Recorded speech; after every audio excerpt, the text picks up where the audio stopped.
이제 요한일서 이어서 말씀을 드리는데 사랑에 대해서 이제 나왔습니다.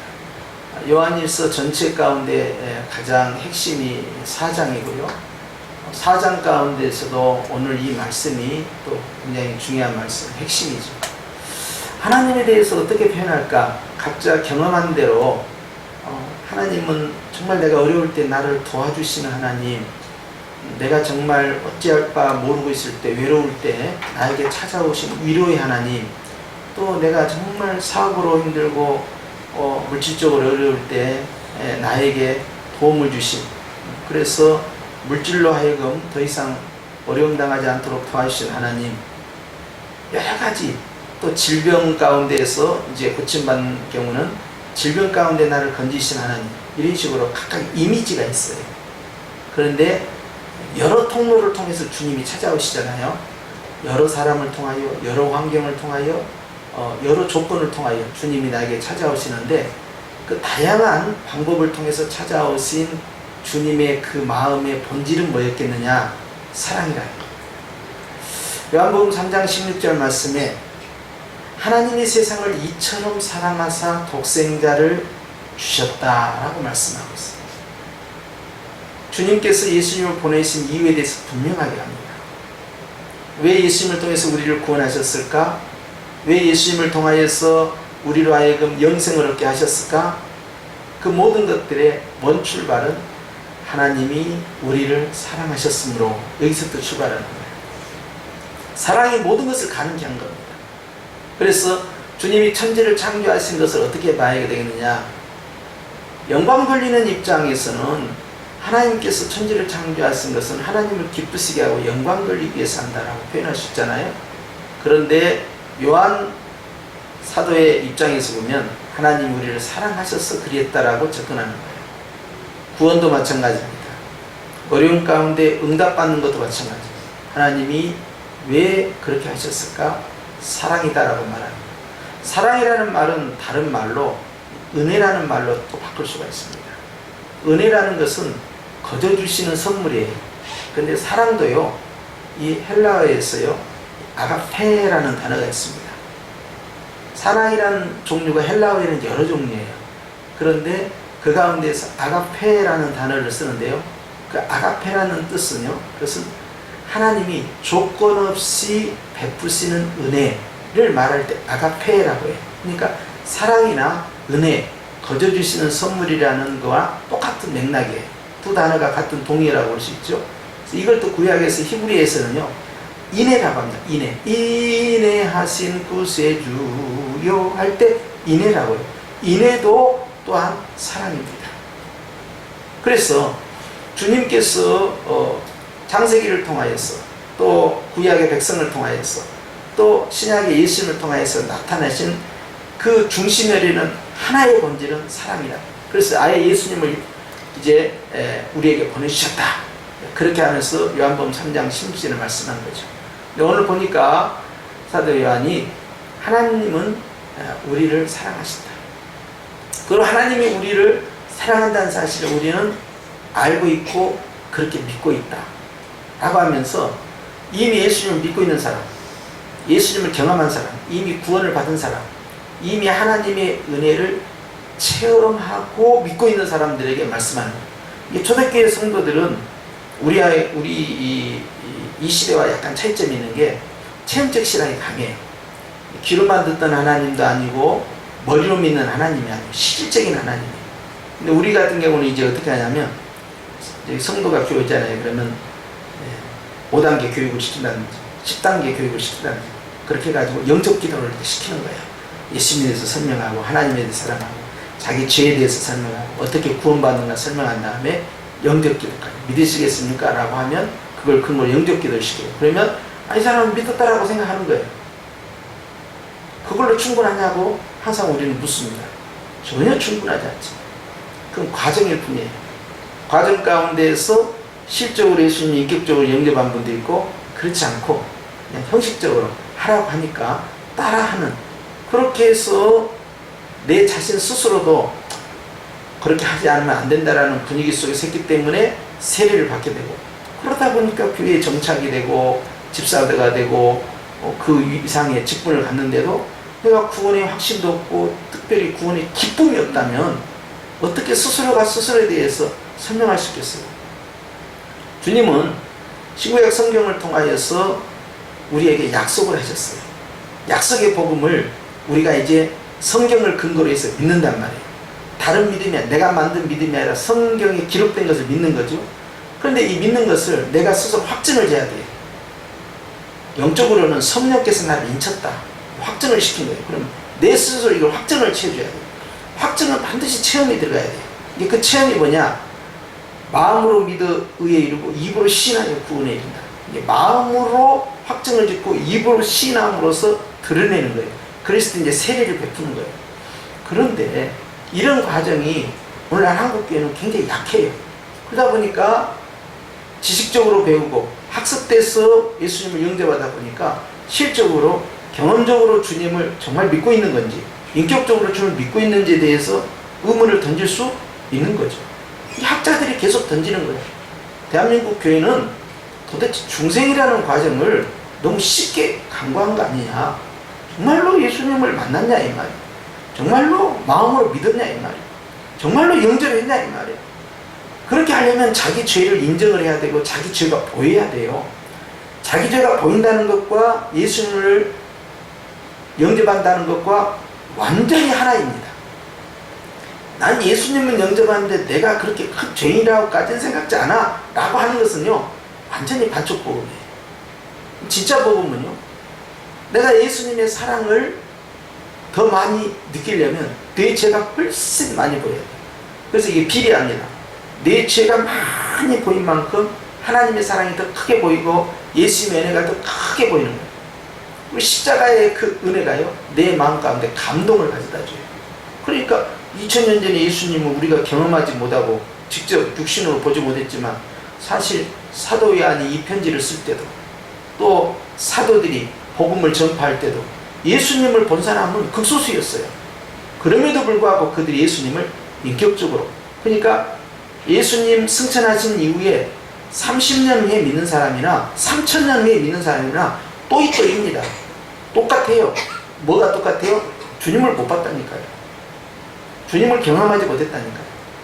그나마 유대인이 아니고 이방인이라면 말할 것도 없죠. 똑같아요. 30년이든 300년이든 3000년이든 간에 똑같아요. 그런데 그때 성도들은 인격적 체험을 많이 합니다. 온 마음으로 주님을 확증을 지어요. 그런데 2000년이 지난 오늘날에 있어서는요 지식으로 받아들이고 배운단 말이에요. 그래서 가르칠 때는 먼저 믿고 선 믿음 후에 이해가 됩니다 이렇게 해요. 근데 실제는 그렇지 않습니다. 이해가 되지 않으면요 믿으려고 안 하는 사람이 훨씬 많습니다. 특히 여성들보다는 남성들이 더 그래요. 여성들은 그래도 감성이 예민하기 때문에요 예수님을 영접하는 데서 굉장히 유리한 토양을 갖고 있어요. 근데 남성들은 본인이 지식인이 아니다 하더라도 또 많은 이 고등학문을 배우지 않는다 하더라도 구조 자체가 이해가 돼야만이 믿어지는 거예요. 물론 남성 가운데서 감성적인 사람이 있지만 그러나 전반적 흐름은 그렇다 이 말이에요. 일반적인 특성 자체가 이해가 해야만 합니다. 그나마 나름대로 자기의 신념과 지식이 채워져 있는 사람은요 이해가 되지 않으면 이해될 때까지 계속 파는 거예요.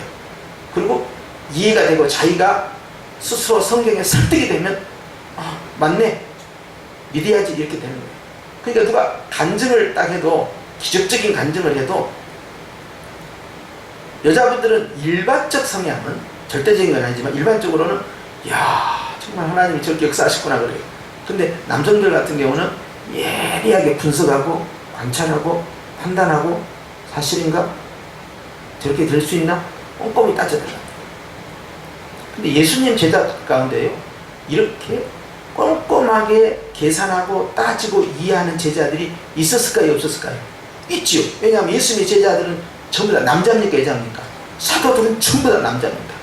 그러다 보니까 이 사람들 가운데서요 남성적인 보편적 성향이 있어요. 이해하고 따지고 대표적인 사람이 바로 빌립이에요. 또 한 사람이 대표적인 사람이 도마입니다. 빌립은 오병이의 기적을 베푸는 현장에서 주님이 빌립을 시험해 보시려고 네가 먹을 것 갖다 주어라. 그러니까 주님, 이 사람들에게 먹을 것을 줬을 때 조금씩 나눈다고 해도 500다나리나 필요합니다. 계산이 착착착 떨어져요.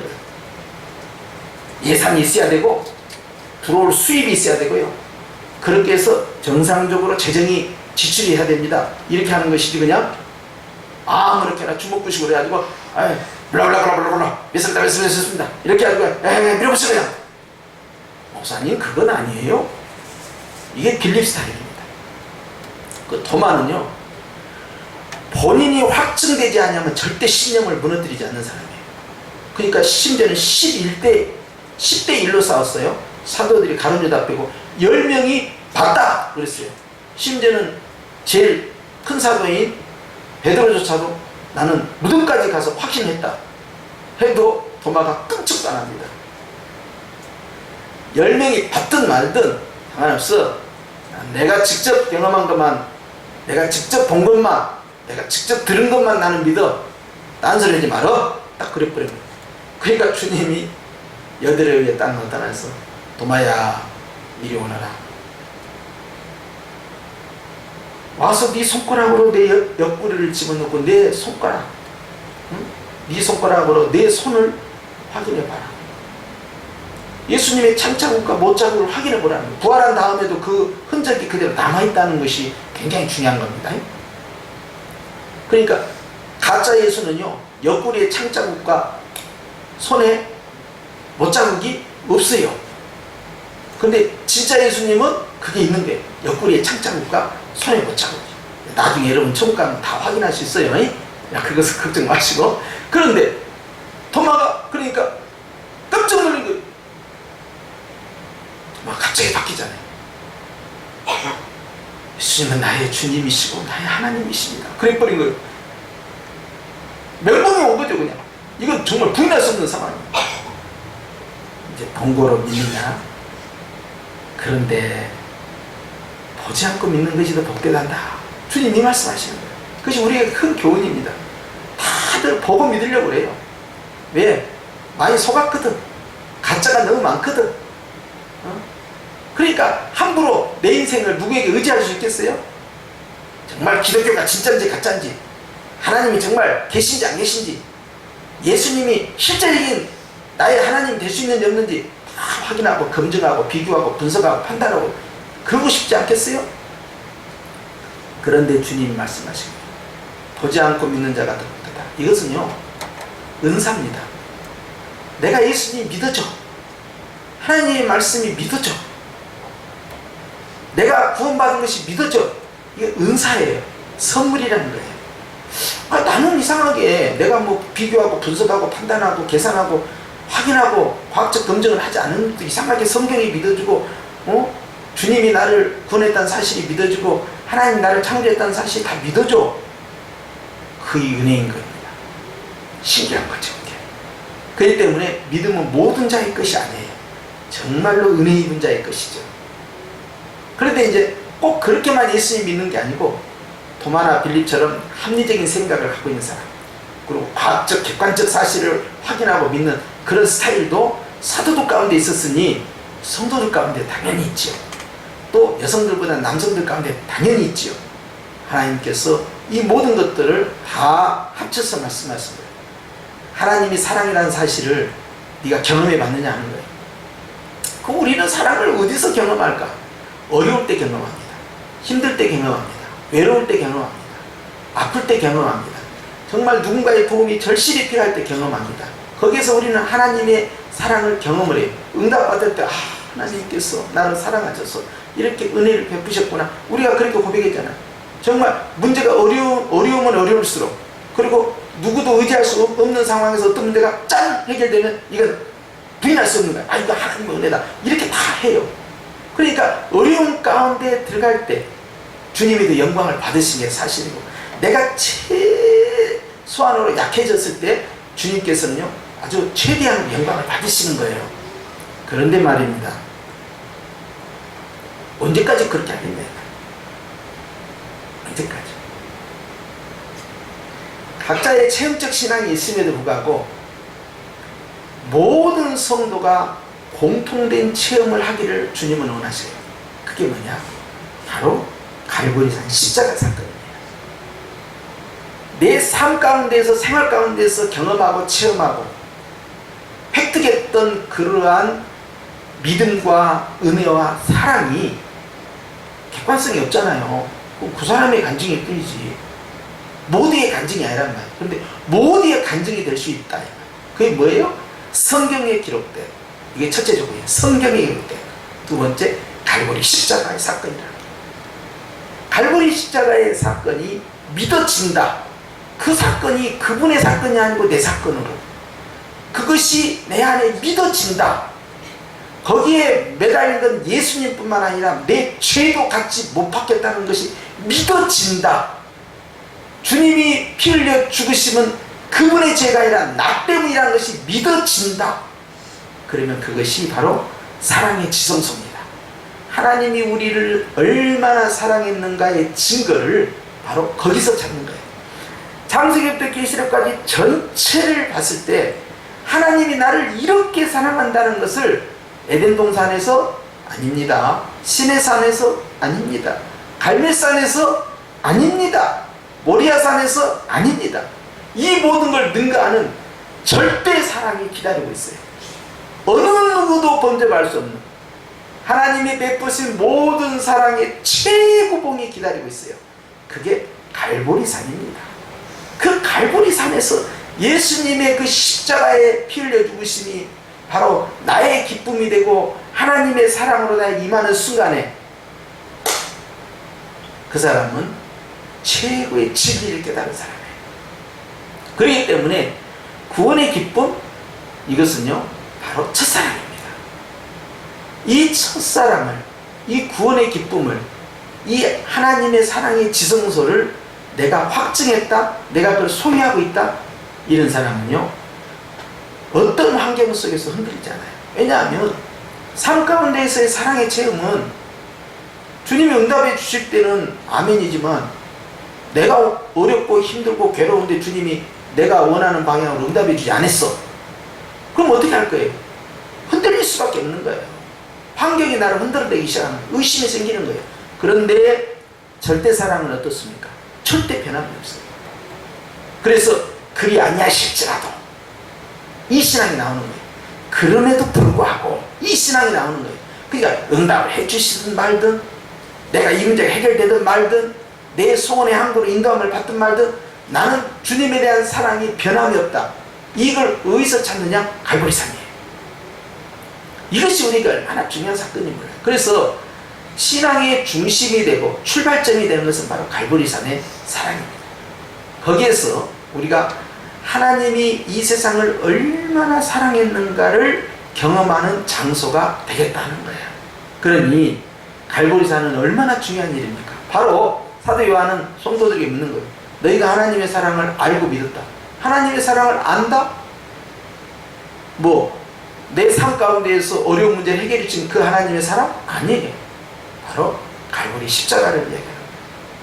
예수님께서 인간의 몸으로 오셔서 나를 위하여 십자가에서 피 흘려 죽으신 그 사건이 영원토록 찬양받으실 바로 복음 중에 복음이라는 거예요. 할렐루야. 그러면서 주님은 그 사랑이 영원하다는 거예요.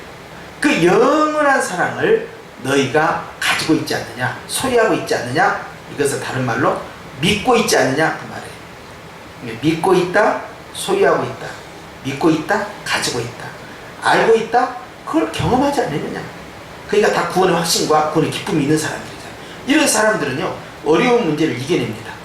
그리고 내 삶 가운데서 주님이 내가 원하는 방향으로 응답해 주지 않아도 흔들리지 않아요. 다니엘의 세 친구가 그거 아닙니까? 저는 절대 느부갓네살 왕의 신상에 우상에 절하지 않겠나이다. 하나님은 우리를 구해 주실 것입니다. 혹시 구해 주시지 않는다 할지라도, 그리 아니하신다 할지라도 우리는 왕의 신상에 결코 절을 할 수 없나이다. 그러고는 죽음의 장소로 들어가 버린 거예요. 하나님께서 건져내지 않습니까? 그 불구덩이에서 건져내지 않습니까? 다니엘도 마찬가지예요. 여러분, 환경 가운데서 경험하는 그런 체험은요 굉장히 약합니다. 왜냐하면 하나님은 항상 우리가 원하는 방향으로 응답해 주는 게 아니에요. 그러니까 응답해 주실 때도 있고 안 주실 때도 있는데 응답해 주지 않을 때는 어떻게 할 거냐는 거예요. 흔들린다. 흔들리지 않냐, 요동치지 않냐는 반석 같은 믿음은 뭘로 확보할 거냐? 성경을 통해서 확보해야지. 내 체험을 통해서 확보하면 안 돼. 그럼 성경에서 무엇을 확보할 거냐? 창세기부터 계시록까지 하나님의 베푸신 그 놀라운 사랑, 천지를 창조한 것도 놀라운 일이지만 예수님의 십자가의 갈보리 사건이야말로 정말 놀라운 사건이라는 거예요. 바로 여기에서 우리는 주님의 사랑을 확증 짓는다. 그래서 사랑의 지성소도 하는 거예요. 우리가 주님을 경험하는 일이 있어서 우리가 주님의 품에 안긴다. 전에도 말씀드렸지만 정말 하나님의 사랑에 안겨서 주의 보좌 앞에 나가서 주의 품에 안기고 그러면 얼마나 사랑받고 그런 것 같아요. 그런데 정말 주님의 품에 안기고 주의 보좌 앞에서 주님과 함께 바라보고 대화하고 손을 잡고 기뻐하고 하는 그 모든 것보다 더 능가하는 하나님의 사랑은요 바로 갈보리산 십자가에 있다는 사실을 기억해야 돼요. 그래서 제가 그걸 놓고 얼마나 기도했겠어요. 하나님, 나도 정말 주님의 사랑 안에 깊이 들어가기 원합니다. 얼마나 기도했겠어요. 그런데 성령께서 깨닫게 하시는 그거예요. 하나님의 최고의 사랑은 어디에 있느냐? 바로 갈보리산 십자가에 있다. 그 진리를 깨달으니까 이제 이 진리가 어떤 진리가 됩니까? 성경적 진리고 객관적 진리잖아요. 그리고 절대적 진리잖아요. 그러니까 흔들리지 않는 거죠. 다른 것은 조건에 따라서 내가 구한 대로 다 응답이 되겠어요? 안 돼도 끄떡 안 하는 거죠. 왜? 너무나 큰 사랑이 나를 누르고 있기 때문에. 그러면 변함이 없어요. 지금 남쪽 바다에서 이제 태풍이 오는데 상당히 심각한 태풍이라는 거예요. 태풍이 올 때마다 이제 우리가 기도를 하잖아요. 그런데 정말 깊은 심해에 있으면요, 어떤 태풍이 불어도요, 심해는 미동답지 않습니다. 사랑이 얼마만큼 깊으냐에 따라서요, 요동하지 않는다.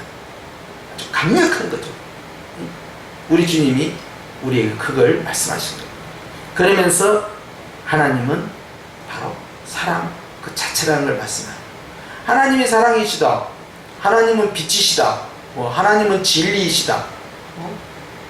하나님은 영원하시다. 하나님은 말씀이시다. 여러 가지 표현하셨잖아요. 하나님은 누구이다라고 표현하는 건 무엇일까요? 하나님이 가지고 있는 속성이라고 해요. 속성, 그 성품. 하나님이 가지고 계신 특성이에요. 대표적인 특성이 뭐냐? 바로 사랑입니다. 그래서 하나님에 대해서 우리가 설명할 때 하나님은 영원하시다, 하나님은 전능하시다, 하나님은 아니 계신 곳이 없다. 편재성이라고 합니다. 그리고 세상 끝날까지 계신다. 영원하신 하나님. 그럼에도 불구하고 하나님은 사랑이시다 그래요. 두 번째 가지고 있는 것이 하나님은 거룩하다 그래요. 그리고 하나님께서는 우리에게 찾아오셔서 우리를 구원하셨잖아요. 이 구원이 우리에게 적용되는데요. 예수님을 믿는 사람에게는 하나님의 성품이 그대로 이제 적용이 됩니다. 하나님이 사랑이기 때문에 예수님 믿는 사람도 사랑으로 충만히 채워가고요. 사랑이 많은 성도가 되죠. 그 다음에 하나님은 거룩하다고 하시죠. 그러니까 하나님은 거룩하신 것처럼 너희들도 거룩하라 그래요. 또 하나님은 영원하시죠. 하나님이 영원하시고 무한하시잖아요. 그러니까 너희들도 영생의 복을 받으라. 그래서 영원한 삶, 그걸 약속하신 거예요. 하나님은 아니 계신 곳이 없잖아요. 그렇기 때문에 주님께서 성령 하나님을 통하여 아니 계신 곳이 없는 영, 즉 성령이에요. 일곱 영이라 성령을 통해서 우리와 또 함께 하시고, 그러니까 하나님을 계속 닮아가는 삶을 사는 거예요. 자, 그것이 하나님의 사랑이라는 단어로 설명이 되겠습니다. 이것을 정말 체험하는 삶. 그래서 개인적 삶을 통해서 접근을 하더라, 처음엔 접촉을 해요. 그런데 결정적으로는 예수님을 만납니다. 어떤 예수님? 내 삶의 문제를 해결해 주신 예수님이 아니라 나를 위하여 십자가에서 피를 흘려 죽으신 바로 그 예수님을 만나요. 그러면 나머지는 다 그 울타리 안에 다 들어있는 거예요. 삶의 구원은 예수님의 십자가의 그 피 흘림 안에 들어있기 때문에요. 예수님의 십자가의 그 피 흘림의 사랑을 깨닫는 순간 나머지 문제는 그 안에서 적용되기 시작하는 거예요. 그리고 혹 내가 원하는 대로 그 부분이 해결되지 않아도 흔들리지 않는 거예요. 그것이 바로 하나님께서 우리에게 깨닫게 하시는 복음이라는 것입니다. 그래서 우리가 하나님이 사랑이라는 사실, 이것이 어느 정도의 중요성이 있냐면, 사랑의 관계가 잘 형성되어 있잖아요. 그러면 두려움이 없어요. 근데 사랑이 결핍됐다 그러면 이 불안감이 작동되기 시작합니다. 그렇기 때문에 하나님의 사랑에 대해서 의심을 품는 에덴 동산 같은 경우는 어찌 됐습니까? 하나님을 의심했어요. 어떻게 의심했어요? 네가 이 선악을 알게 하는 나무의 열매를 따 먹으면 네가 하나님처럼 되리라 그랬잖아요. 이게 무슨 뜻이냐면요, 사단은 참 강교해요. 이간질을 시키는 거예요. 하나님은 네가 그렇게 높아진 걸 원치 않는다. 더 발전시킬게요. 하나님은 그 정도까지는 너를 사랑한 게 아니야, 이거예요. 이간질을 시키는 거예요. 이걸 먹으면 네가 하나님처럼 된다니까?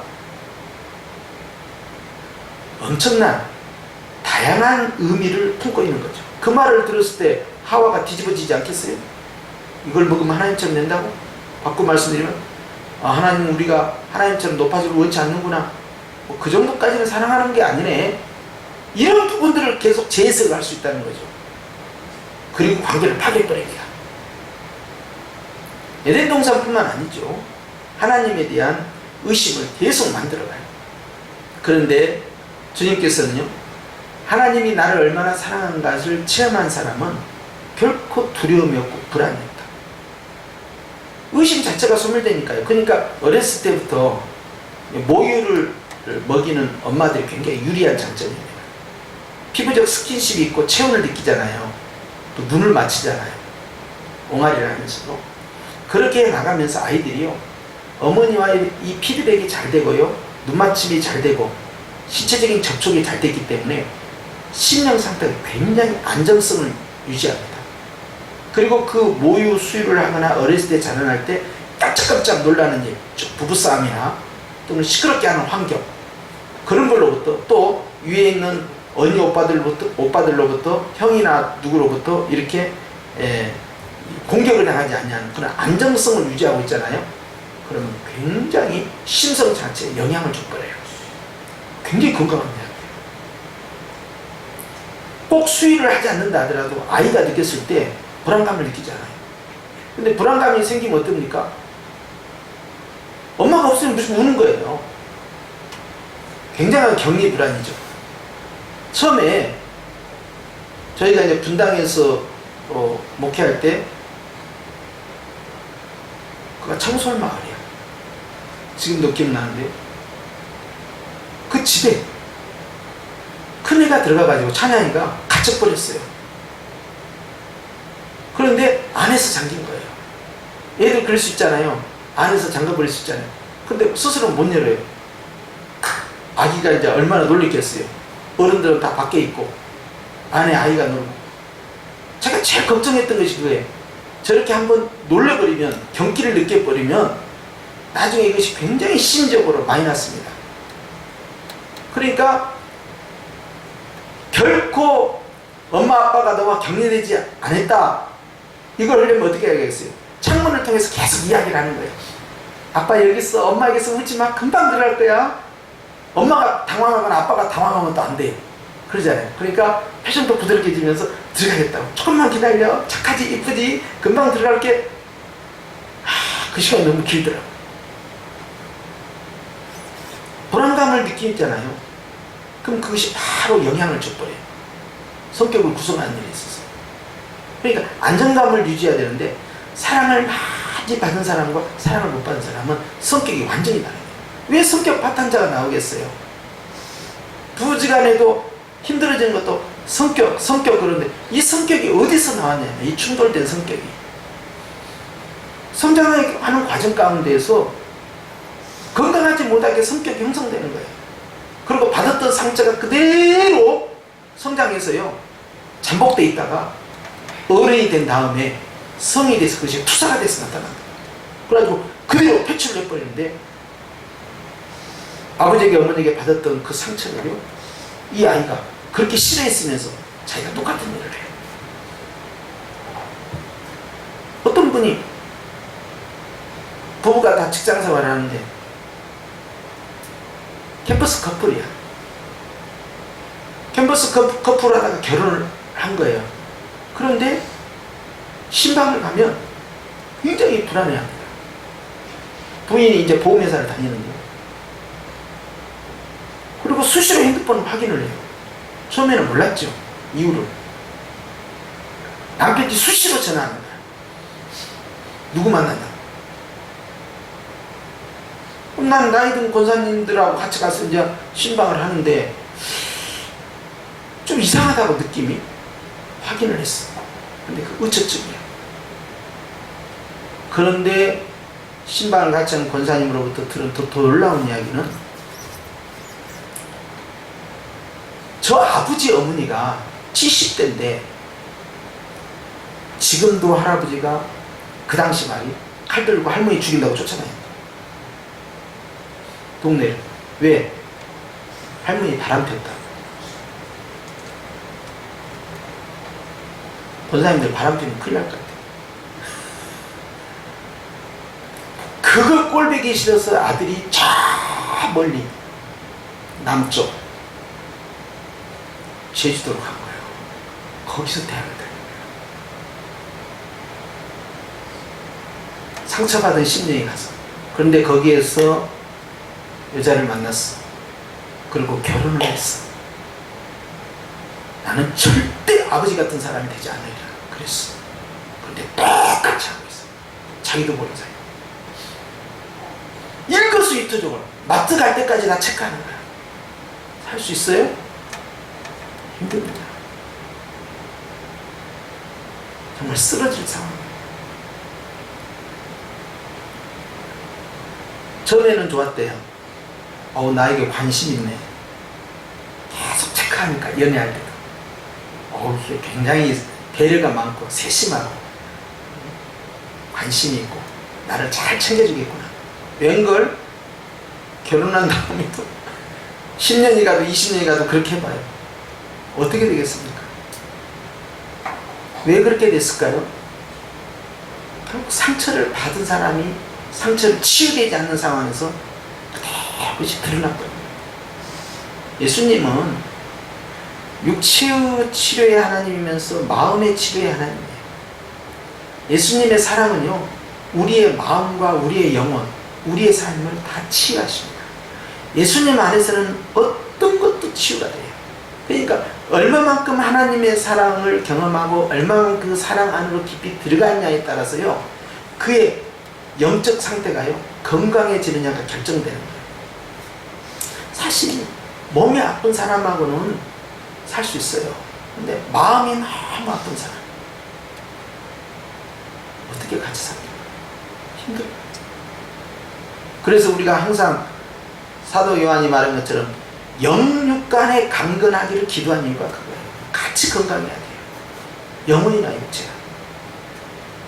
정말 하나님의 사랑이 그의 마음 가운데 가득 들어있다면요, 굉장히 원만한 성품을 유지하고 원만한 가정을 유지하고요, 그리고 다른 사람에 대해서 사랑을 받은 사람이 베풀 줄 알게 됩니다. 받은 만큼 베풀 줄 알게 돼요. 그러니까 사랑의 경험을 많이 할수록, 용서를 주님으로부터 많이 체험하고 경험한 사람일수록 다른 사람에 대한 배려심이 달라질 수밖에 없는 거예요. 그러니까 하나님의 사랑이 그 안에 머물러 있기 때문에 가능한 것이죠. 그리고 내 안에 있는 그 쓴뿌리들 있잖아요. 그것들을 계속 다듬어지기 시작합니다. 그리고 그런 부분이 놔두면 70이 되고 80이 되고 90이 된다고 해서 없어질 것 같냐? 절대 없어지지 않습니다. 완전히 고착화가 돼버려요. 그럼 어떻게 됩니까? 자녀와 자손에게 계속적으로 영적 대물림이 시작되는 거예요. 학습돼버린 거예요. 전혀 원하지 않았는데. 가끔 보면은요, 어떻게, 쟤는 꼭 지 아빠가 쟤는 꼭 지 엄마하고 똑같대. 쟤는 꼭 지 할머니 할아버지가 똑같대 그래요. 따로따로 살아도 왜 닮을까 하는 부분도 있어요. 그러나 더 중요한 것은요, 성장하면서 형성된 것이 훨씬 영향을 더 많이 끼칩니다. 예수님께서 왜 12명의 제자를 3년간 데리고 다니셨을까요? 속성반으로 가르쳐가지고 말이에요. 복음이 이것이다. 그리고 니들이 와 안수 한번 받고 지금부터 능력받고 권세받아. 할렐루야. 자, 불받을 지어라. 그렇게 하고 가. 열심히 하자. 3년이 아니라 3개월로도 속성할 수 있었겠죠. 그런데 주님이 3년을 통해서 보여주신 건 뭐예요? 주님의 능력과 전능성만 보여준 게 아니잖아요. 주님의 인격과 성품, 그리고 위기를 어떻게 반응하는까지 다 보여주신 거예요. 그것을 아주 적나라하게 옷을 다 발가벗기고 십자가에서 완전히 굴욕적으로, 그리고 사람들에게 조롱거리가 되고 멸시를 당하면서 죽어가는 현장까지 주님의 그 밑바닥까지 다 보여주신 거예요. 제자들을 다 목격한 거예요. 그럴 때 노마 장교가 뭐라 그랬어요? 이 사람은 진짜 하나님의 아들 그리스도가 맞다. 도대체 수많은 사람을 십자가에 사형시켰을 그 노마군 장교가 도대체 예수님의 어떤 부분을 보고 저렇게 감동을 받았을까요? 기가 막히죠. 죽음의 현장조차 온 사람들로부터 돌파매질을 당할 만큼의 엄청난 비난과 조소와 모욕을 당하고 수치를 경험하고 있는 그 현장에서 완전히 처참하게 피 흘리고 그렇게 못 박혀서 죽어가고 있는 사형수의 그 모습을 보면서 감동을 줄 수 있다는 것, 대단한 거 아닙니까? 예수님이 마지막에 그러셨죠. 아버지여, 저들은 저들이 하는 일을 모르고 있습니다. 저들의 죄를 사하여 주옵소서. 들으라고 한 거예요. 들으라고. 속으로 하신 것이 아니라 들으라고. 왜 들으라고 했을까요? 얘들아, 나도 그러했으니 너희도 그리해야 한다. 보여주시는 거예요. 그걸. 그러면서 그런 모습을 보는 로마 장교가 감동받지 않았겠습니까? 그렇습니다. 주님께 사랑을 많이 받으시길 축원합니다. 정말로 여러분 사랑을 많이 느껴야 돼요. 정말 하나님의 그 십자가의 그 사랑은요, 끝이 없어요. 알았다고 해도 끝이 없고 경험했다고 해도 끝이 없어요. 그 사랑을 많이 경험하는 거예요. 기도를 통하여, 찬양을 통하여, 영적인 아름다운 체험을 통하여, 또한 나의 일상생활을 통하여 계속해서 하나님의 사랑을 깨닫고 사랑의 본질인 십자가의 그 은혜를 계속 경험하는 거예요.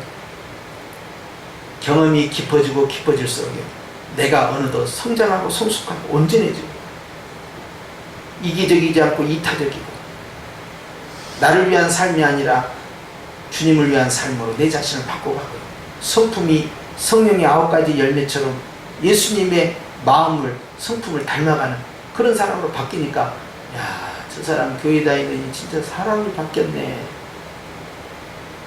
바뀌는 거예요. 예수님의 제자들 가운데 제일 성질 급하고 화 잘 내는 사람은 누구예요? 베드로라고 생각하시면 안 된다니까요. 요한이라니까. 요한은 우리의 아들이요. 말만 하면 그냥 소리 지르고 그냥 말이에요. 말만 하면 화를 내고 말이에요. 이런다고. 우리의 아들. 우리의 아들. 그런데 요한의 별명은 우리의 아들이 아니라 사랑의 사도예요. 예수님의 사랑을 그가 다 받고 느끼고 예수님의 품에 안겨서 심장소리를 들어가면서 식사를 하고, 주님이 가장 사랑하는 제자 요한, 그가 사랑의 사도가 되어버렸어요. 막 화를 내고 그냥 버릇 사도가 아니라, 혈기 많은 사도가 아니라 정말 사랑이 많은 사도가 돼요. 왜? 사랑을 그렇게 경험했으니까. 그래서 그가 고백하는 거예요. 자기 신앙 고백이 이게 하나님은 사랑이시다. 지금 자기 고백하는 거예요. 내가 그걸 체험했다는 거예요. 내가 체험했다. 그래서 계속적으로 사랑, 사랑, 사랑, 사랑. 예수님의 세 계명이 사복음서 가운데서 요한복음에 집중됩니다. 너희에게 세 계명을 주노니 내가 너희를 사랑한 같이 너희가 서로 사랑하라. 이 요한복음 13장 이 말씀이요, 사도 요한에 쓴 자기 신앙 고백이에요. 주님이 나를 이렇게 사랑해 줬어. 나를 이렇게 바꿨다는 거예요. 그래서 능력의 정도 순교당하고, 권능의 정도 순교당하고, 열정의 정도 순교당하고, 다들 11사도가 순교를 당했지만 사랑의 사도는 끝까지 남아가지고 어머니처럼 얘들을 품어요. 아이들을 품는 거죠. 그래서 항상 전설이 있다니까요. 그가 나이가 100세가 다 되었을 때 몸을 거동할 수 없으니까 제자들이 그를 의자에 앉아있는 채로 그대로 회당으로 인도한다니까요. 그래서 에베소 교회 성도들이 나오면 딱 한마디만 하고 들어갔다는 거예요. 그 유명한 얘들아 서로 사랑해라. 그러고는 퇴장을 했다는 거예요. 우리의 아들이 이렇게 사랑의 사도가 될 수 있는 건 바로 하나님의 사랑을 그가 알고 믿었기 때문에. 사랑이 사랑을 변화시킵니다. 아이들도 마찬가지예요. 매로 다스릴 문제가 있고요, 사랑으로 다스릴 문제가 있어요. 그런데 내 마음과 내 혈기, 내 감정을 다스리지 못하면요, 절대 그것이 상대방에 영향을 못 줍니다. 다 이것이요 드러나 버려요. 나타난다 또는 심리학용어로 투사된다 그러는데 이게 막 드러나요. 그런데요, 사랑은 느린 것 같지만 아주 강력합니다. 그래서 우리가 일평생 잊지 못하는 것이 뭐예요? 어머니의 사랑이에요. 아버지보다는 더 부드러운 것 같고 힘이 없는 것 같고, 그래도 저는 이제 아버님이 이제 2년 전에 소장하셨잖아요. 이제 어머님은 본인이 큰 소리 치시더라고. 나는 아픈 데도 하나도 없으니까 나는 100살 이상 산다고 막 그러셔요. 어찌됐든 간에 자, 두 분 다 돌아가시면 제가 누구를 더 기억할 것 같습니까? 아니, 두 분 다 기억하지요. 그런데 그 가운데 누구를 더 생각할 것 같아요? 어머니에게 마음이 나가죠. 왜? 사랑을 더 많이 경험했으니까요. 그래서 자녀들에게 있어서 가장 중요한 것은요, 훈계하는 것도 아니고 바르게 교훈하는 것도 아닙니다. 엄하게 질서를 잡아주는 것도 아니에요. 가장 중요한 건 뭐라고요? 사랑이다. 그런데 이 사랑을 하나님의 사랑으로 연결시켜서 믿음을 형성하면요, 쓰러지지 않는 굳건한 신앙이 되는 거예요. 하나님 나를 이렇게 사랑하는구나. 그것이 그 신앙의 최고의 뼈대가 되는 것입니다. 그래서 교회는 믿음도 중요하고 소망도 중요하고 다 중요해요. 그렇지만은 교회의 본질을 쫓아갈 때는, 하나만 선택하라 할 때는 꼭 사랑으로 가게 돼 있어요. 그러니까 헌법, 십계명이 헌법이잖아요. 헌법 위에 자리 잡고 있는 것이 뭐냐 하는 거예요. 헌법의 본질, 가장 위에 있는 게 뭐냐? 사랑. 마음을 다하고 뜻을 다하고 성품을 다해 너희 주 하나님을 사랑하라는 것과 내 이웃을 내 몸처럼 사랑하라는 것이다. 지금 뭔 이야기 하는 거예요? 사랑 이야기 하는 거예요. 이 사랑 아래 십계명, 즉 헌법이 존재한다는 거예요. 바로 헌법의 본질이 사랑이기 때문에 그러합니다. 말씀을 정리합니다. 사랑하는 성도 여러분, 하나님은 누구시라고요? 사랑이라고요. 그 사랑을 너희가 알고 믿었으니 매번 체험하고 경험해야 됩니다. 가정에서도, 교회에서도, 직장에서도. 누가 이걸 드러낼 수 있을까요? 하나님의 사랑을 많이 받은 사람, 하나님의 은혜를 많이 받은 사람, 하나님께 많은 용서를 받은 사람. 용서를 많이 받았다니까 혹시 오해할까봐 죄를 많이 지었다는 뜻이 아니라 자기 죄를 많이 발견한 사람이 용서를 경험한다, 이 뜻이에요. 죄가, 내가 큰 죄를 많이 가지고 있다, 그 뜻이 아니라.